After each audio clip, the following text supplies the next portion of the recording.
Today, I want to talk to you as we continue in our series about out of the storm, when God's talking to us out of the difficult times in our lives. I want to ask you a difficult question, and this, we kind of get a little bit serious right away. How many of you, you don't have to actually raise your hand, but how many of you have ever found it difficult to actually believe in God? You don't have to raise your hand, but I thank you if you do. It's a tough situation. Sometimes it's hard. Maybe you have questions about some answers you've heard about faith, and they just don't quite add up. Maybe you have been praying a prayer for a long time, and you just feel like, your prayers aren't getting answered. Maybe your life experience doesn't match this whole idea of a good and loving God because your life's been so tough. Maybe there's been a time in your life where you just feel like, wow, God, if you would just, this is so hard in my life, would you just show up? And you feel like He hasn't. There have been a few times in my life where I was like, God, why is it so difficult when it would be so easy for you to make it clear? Why is this so hard? If trusting you is the most important decision that I could make in my life, why, God, is it so hard sometimes to just wonder if you're even there? Anybody else think that way? There are parts of life where it's not that complex. Like, I don't question whether I'm married or not. I can go home and I see there's this lovely lady there living at my house, and she's my wife. And even if she's not there, she actually has a to-do list for me to do. I know she doesn't actually do the to-do list. But it's not all that hard. God, so, there are times where I feel like you don't show up. Last couple of weeks, we've been looking at some pretty difficult topics. We've looked at anxiety. We've looked at fear. We looked at going through loneliness. Last week, we looked at how God speaks through our lives when we just don't have a lot of joy in it and how we can find joy again. And I'm glad we can be a part of a church that can actually talk about stuff like this. But then again, it's like, if I'm being really honest, I question, why do we even have to talk about this at all? Because there are times in life where I just feel like, you ever pray and it just feels like it's just going up to thin air? It's just silent. When I was in Bible college, I had a number of friends that were just on fire for God. And it was really neat to see. And then later on in life, some of them started falling away. My young brother was one of those people. But a good friend of mine actually wrote me years later after Bible college, and I want to share it with you. This is what he wrote.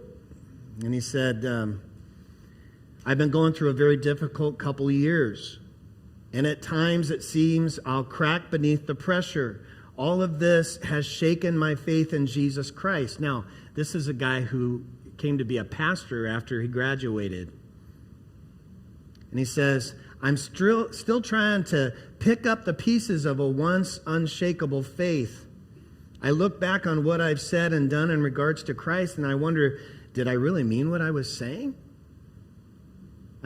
How can I say I have faith in God when I constantly wonder if He's really there?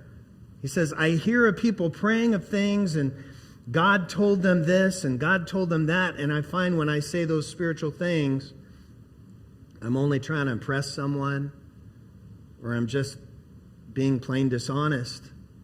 And he says, it makes me sick to my stomach to think about it. Maybe that's you. Maybe that's somebody that you know. Maybe you hold on to these kinds of doubts and you find yourself thinking, man, I go to church, I pray to God as much as I can when I think about it, and I do all the things that I think I should do, and I say some of those things that I think I should say, but it's like, man, I almost feel like I'm being dishonest. I just want to say, if you've ever had doubts and disappointments in your life, you've come to the right place. This is a place where none of us are perfect. This is a place where everybody is welcome. Sometimes in church, we like to be very certain about things, Just everything is very certain. But I want to throw this out to you. Whether you believe in the Bible or not, the Bible isn't actually a book just for believers. The Bible is a book for those who actually have doubts. You remember doubting Thomas, kind of a famous doubter in the Bible. In John chapter 20, it talks about him. Now Thomas, also known as Didymus, one of the 12, was not with the disciples when Jesus came. So the other disciples told him, "We have seen the Lord." They're like, "Believe us." But he said to them, "Unless I see the nail marks in his hands and put my finger where the nails were and put my hand into his side, I will not believe." I don't know about you, but I've thought those things before. I'm like, man, I'm going through something right now, God, and if you don't show up, it's going to be hard for me to believe. What's interesting is a few days later, all the disciples, they actually saw Jesus with their own eyes. And in Matthew 28, it says, when they saw him, they worshiped him. But then what does it say? But some doubted. So these guys, they experienced him in person. They experienced him with their own eyes, and they still had doubts. Why? Because maybe part of faith is doubting. We oftentimes in church, we kind of get into this whole idea of, well, you either believe or you either doubt. But I think there's a little bit of both. I think there's both. In the Bible, doubt is part of faith. There's this tension. There's these questions. And you know what? You and I are going to carry questions that we're going to ask God when we meet him again. We're going to always have these questions. So if you have questions, it doesn't mean that you don't necessarily believe. So there's a great line in a little book that actually the guys are going to be doing a co-ed study this Wednesday in this book of Jude. And I want to just share this little line in Jude chapter 1, verse 22. It says, "Be merciful to those who doubt." Be merciful to those who doubt. See, God knows we have doubts. God has created us to ask questions. Today we're going to explore some of those doubts and some of those questions in a deeper way by going to a great little book in the Old Testament called Lamentations. I was telling John the other day, hey, I'm going to preach on Lamentations. It's like, you don't hear from that book very often. And you don't. A lot of preachers, they don't like to talk about the Lamentations, but I think it's important for us to know that this little book is in the Bible because it's okay to talk to God in certain ways if it's real and how you feel. This book of Lamentations been used for centuries in the Jewish faith to express their doubt and their fear, even their disbelief and doubt. Scholars aren't sure who actually wrote this book, but it's clear to them why.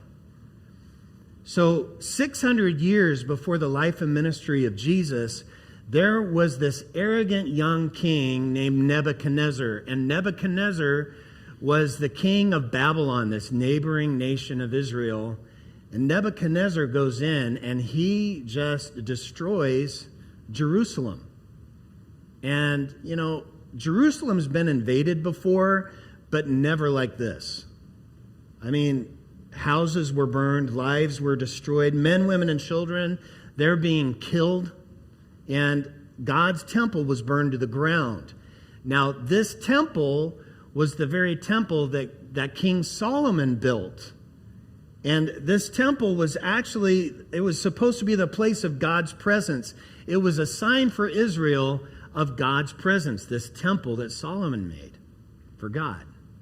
Now it's gone. Imagine all that reminds you that there's a God being wiped out in a moment. And that's what these people in Israel are actually going through. And in response, one of the survivors writes this little book, Lamentations. And And he's trying to explain what is really inexplainable. He's trying to convey how he feels and what the nation of Israel is feeling and going through. So we're going to spend a little time in this, and we're going to start in the first chapter of verse 1. Good place to start, okay? It says, "How deserted lies the city, once so full of people. How like a widow is she who once was great among the nations. She who was queen among the province has now become a slave. Bitterly she weeps at night. Tears are on her cheeks. Among all her lovers there is no one to comfort her. All her friends have betrayed her. They have become her enemies." And the text just continues on in this kind of tone. It's just, wow, this is a really downer. That's why nobody likes to talk about it. Because it's just like, oh, this is a bummer. Let's talk about the goodness of God. Let's talk about joy. There's no kind words for God here. There's no reference of his promises to God going on right here. It begins with this incredibly stark description of just utter and complete loss. A crowded city is now empty. It says a once powerful nation is now a widow. The queen is now a slave. And alongside this description of total and utter loss is this expression of just loneliness and isolation. There's no one to comfort her. There's no one to comfort her. And the writer of this book actually uses that phrase 5 times in 2 chapters to convey this whole idea. There's no one to comfort her. Have you ever noticed that the pain in your life makes you feel so lonely? You feel so isolated. Even when you're going through something and you share it with somebody else and they even kind of have been through a little bit of what you've gone through, they haven't really been in your shoes. And it's like, yeah, I get that you understand where I'm coming from, but you don't understand. And it can be so isolating and alone.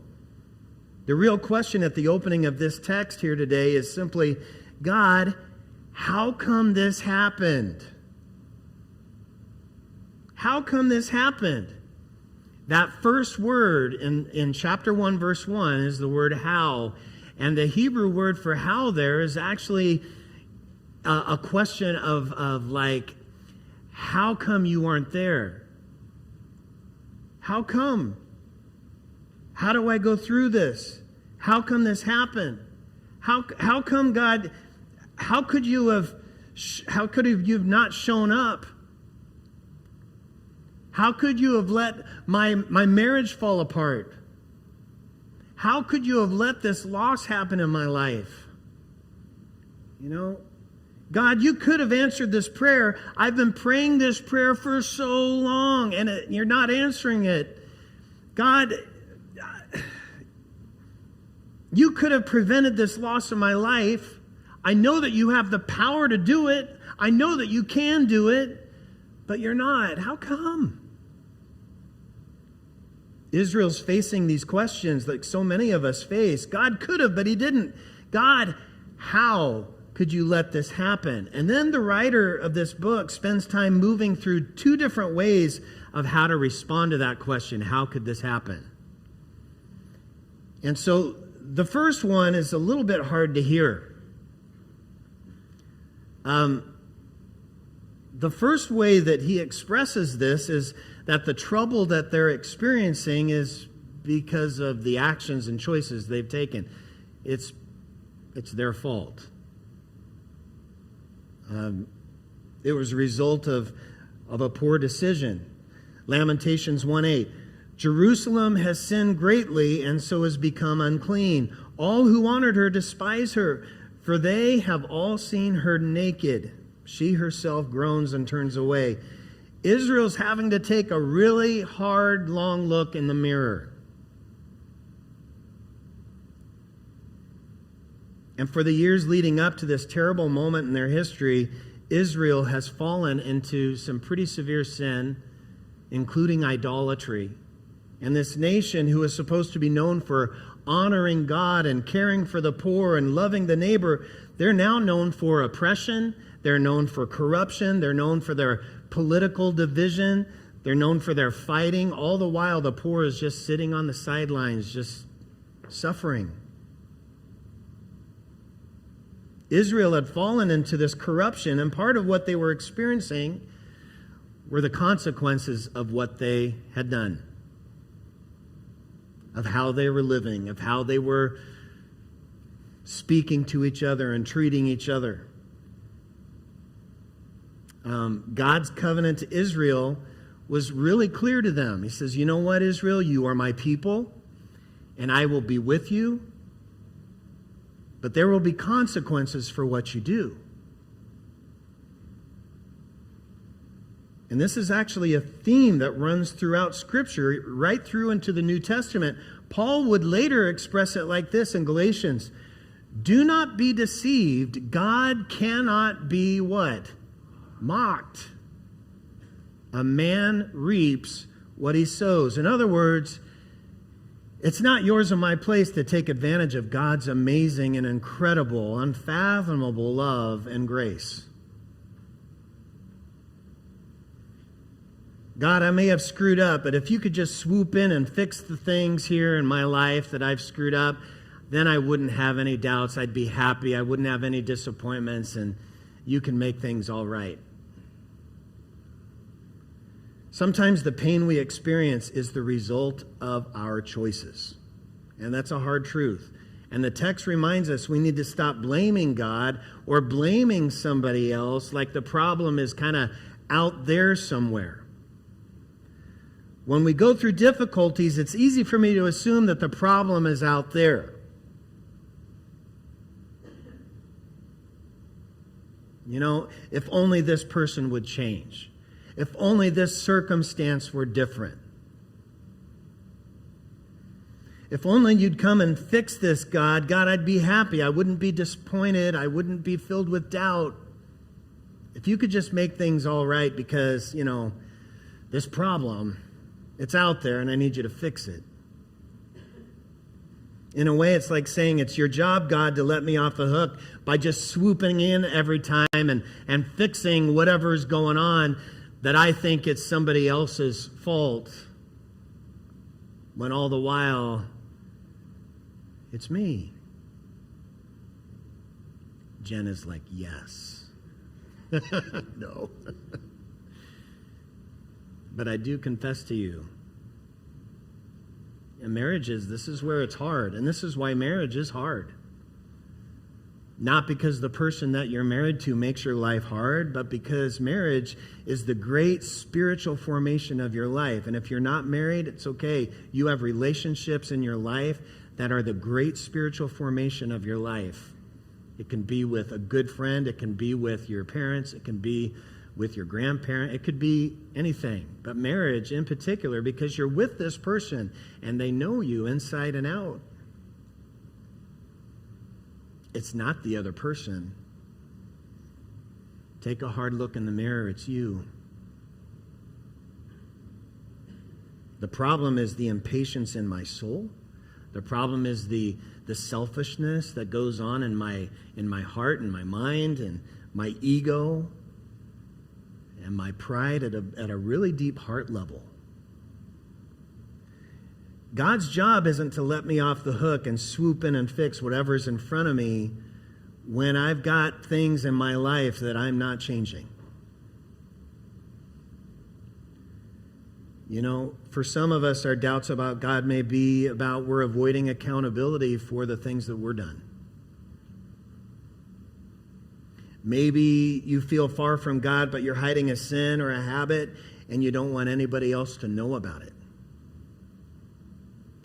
Maybe you feel like God is this far-off, distant God, but there's some area in your life that you're not really willing to give to Him. And so it's His fault that He's so distant.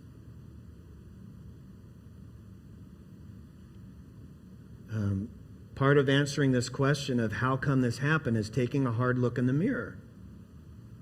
And there's vulnerability in being able to say, you know what? I messed up. I messed up.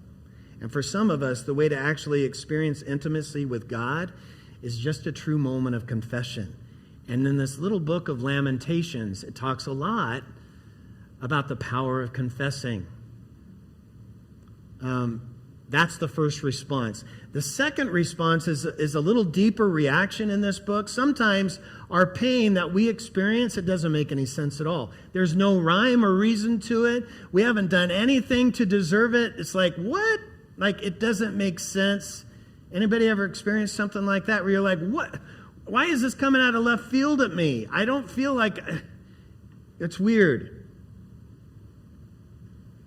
The loss doesn't seem to have an answer, and so it turns into not just confession. This is hard. It turns into complaint. The writer doesn't just say, God, I've messed up. The writer begins to complain and accuse God. And we see this. God, you're not doing your job. Lamentations chapter 3, if you want to turn to that. Lamentations 3, verse 1. He says, I'm the man who has seen affliction by the rod of the Lord's wrath. He has driven me away and made me walk in darkness rather than light. Indeed, he has turned his hand against me again and again all day long. Now, what's interesting is the writer actually shifts to the first person. He's saying, hey, I know what this feels like. I've experienced this. This is something that I know. This is in my life. I saw the affliction. I've experienced the pain. And implied is this question, God, where were you? Where were you? God, where were you when Jerusalem fell? Where were you when we lost that loved one?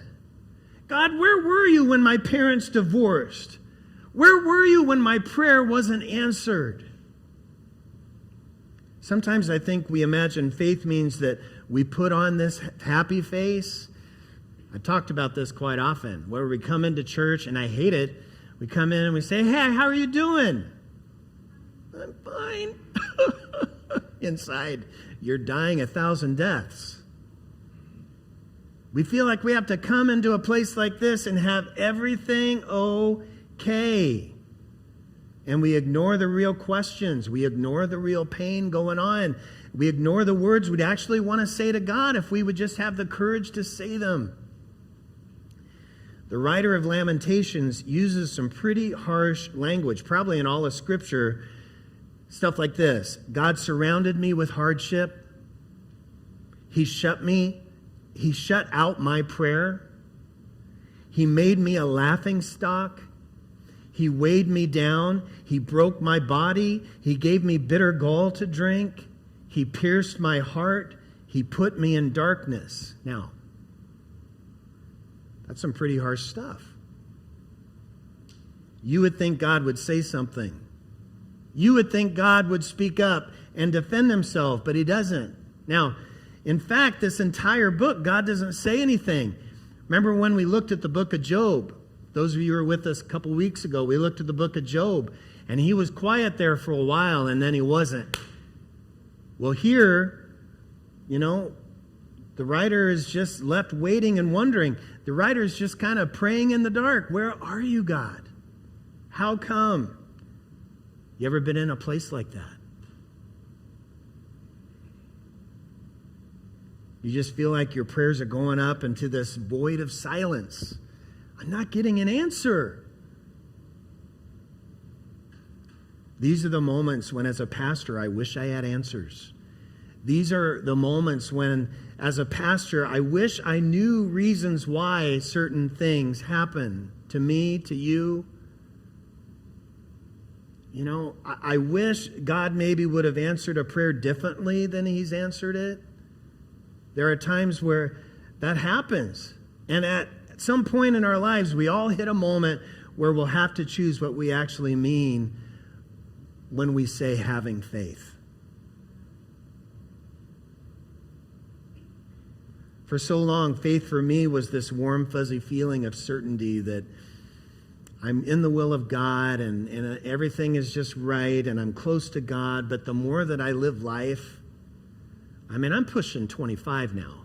And the more that I live life, the more I see that is not the case. Because I'm filled with questions. I have a list. And I've really decided that faith is really not so much a warm, fuzzy feeling. It's a choice that I make when I don't have the answers.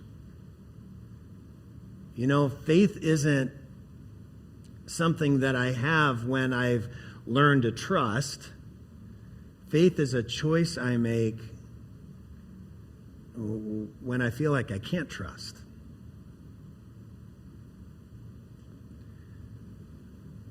The Book of Lamentations begins with questions and it ends with these questions. And I really hate to disappoint you, but you're probably going to walk out of this place with some questions that you have in your life unanswered.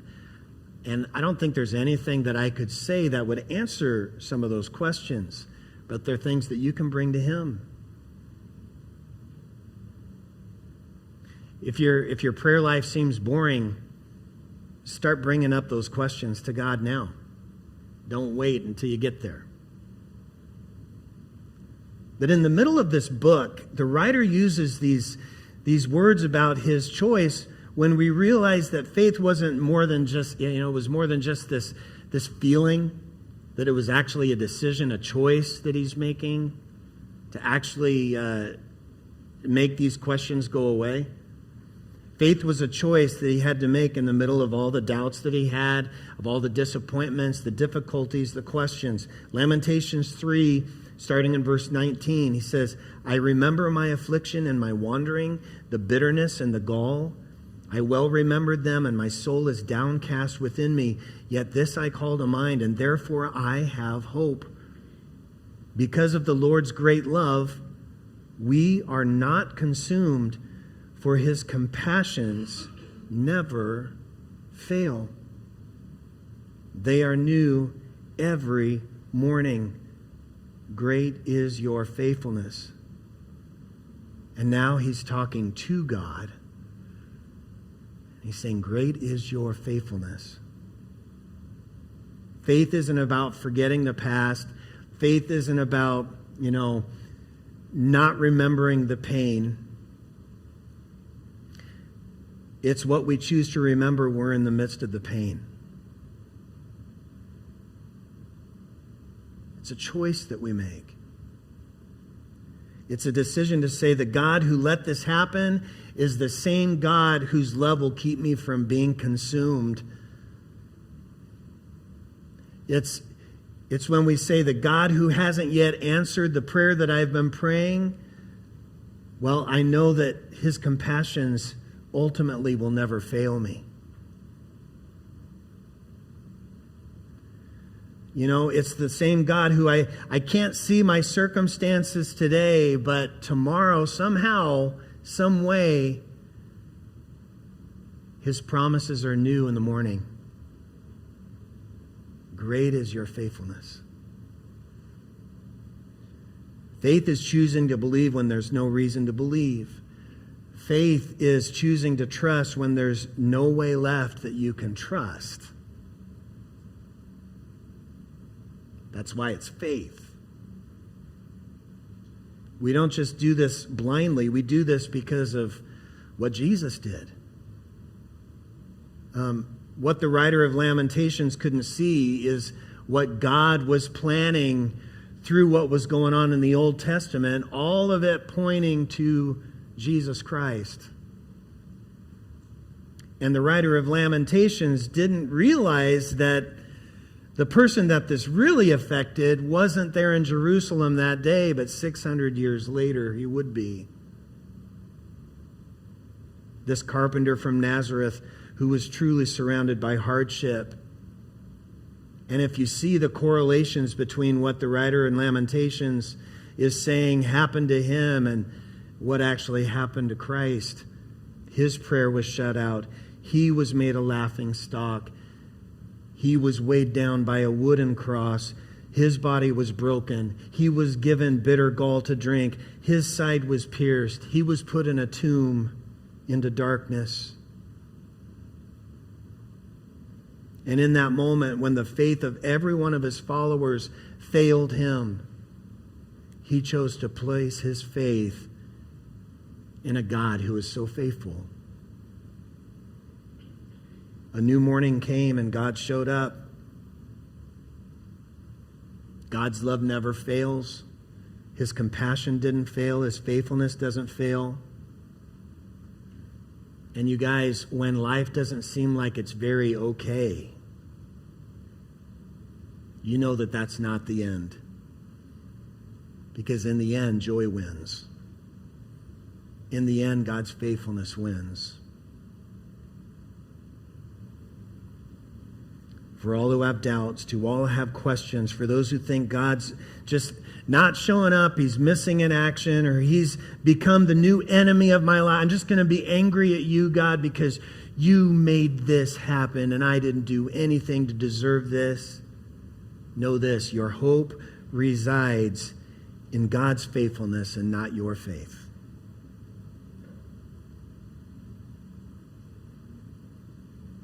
I want to ask everybody to just bow your heads right now, and we're going to pray right now.